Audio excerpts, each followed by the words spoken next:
उरण ईश्वरपूर आणि आष्टा या नगर परिषदा ताब्यात घेतल्यानंतर जिंकल्यानंतर जयंत पाटील यांनी आता सांगली महापालिका निवडणुकीमध्ये लक्ष घातलेलं आहे। मॅरेथॉन बैठका, सभा आणि रॅल्या या माध्यमातून प्रचार सुरू आहे। आपण जाणून घेऊया साहेब, कशा पद्धतीनं सांगली महापालिकेमध्ये रिस्पॉन्स मिळते? सांगली महापालिकेमध्ये अत्यंत चांगला रिस्पॉन्स मिळतो आणि मला विश्वास आहे की सांगली मिरज कुपवाडमध्ये 8 वर्ष ज्यांच्या हातात सत्ता मिळालेली होती त्यांनी निराशा जनतेची केलेली आहे आणि म्हणून राष्ट्रवादी काँग्रेस आणि काँग्रेस पक्षाची आघाडी या शहरात नक्की विजयी होईल।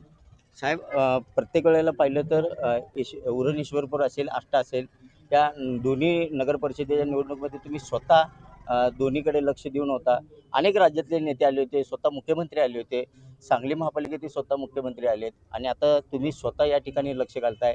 खासदार विशाल पाटील असेल, विश्वजित कदम असतील, कसं बघता? बाहेरून येतात नेते आणि इथं आश्वासन देतात, मात्र तुम्ही बाहेरून कुणी या ठिकाणी नेता आणला नाही।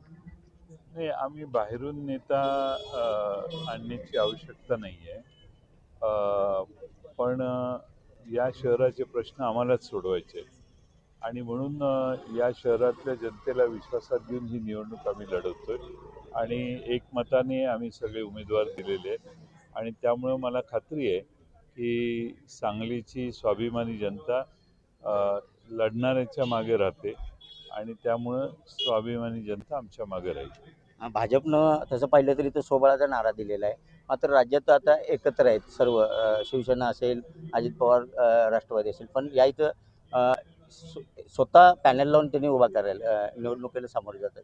कसं बघताय भाजपच्या नीतीकडे? नाही, आता त्यांनी स्वबळाचा नारा दिलेला आहे आणि त्यांना त्यांचं बळ माहीत असेल आणि म्हणून त्यामुळे तो नारा दिला असेल त्यांनी, पण काँग्रेस आणि राष्ट्रवादी काँग्रेस या शहरात एकत्रितपणाने लढते। आम्हाला विश्वास आहे की आम्ही मोठ्या संख्येने विजयी होऊ। रवींद्र चव्हाण यांनी सांगितलं की विलासराव देशमुख यांच्या आठवणी पुसल्या जातील।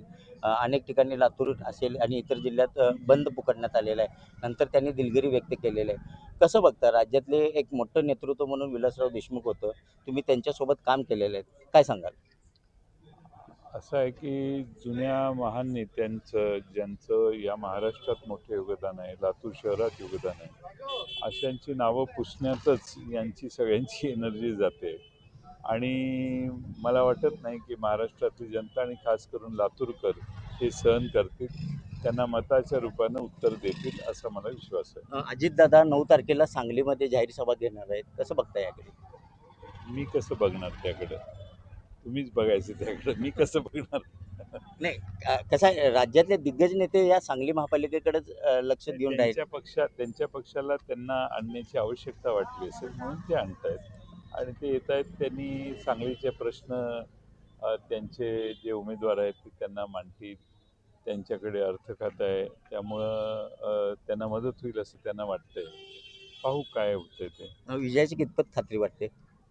आम्हाला विजयाची खात्री आहे, महापौर होणार, आमचाच महापौर होणार। नक्कीच आपण पाहू शकता महापौर आमचाच होणार असा ठाम विश्वास मंत्री जयंत पाटील यांनी आता व्यक्त केलेला आहे। राष्ट्रवादीचे माजी प्रदेशाध्यक्ष असलेले आमदार जयंत पाटील हे स्वतः सगळ्या सांगली आणि कुपवाड, मिरज या तिन्ही शहरात मॅरेथॉन बैठका घेत आहेत। त्याचबरोबर त्यांनी स्वतः उमेदवारांच्या मुलाखती घेऊन इथे उमेदवारी दिलेली आहे, त्यामुळं या ठिकाणी महापौर आमचाच होणार असा ठाम विश्वास त्यांनी व्यक्त केलेला आहे। कॅमेरामॅन सुजित सोबत मी शंकर देवकुळे, TV9 मराठी, सांगली।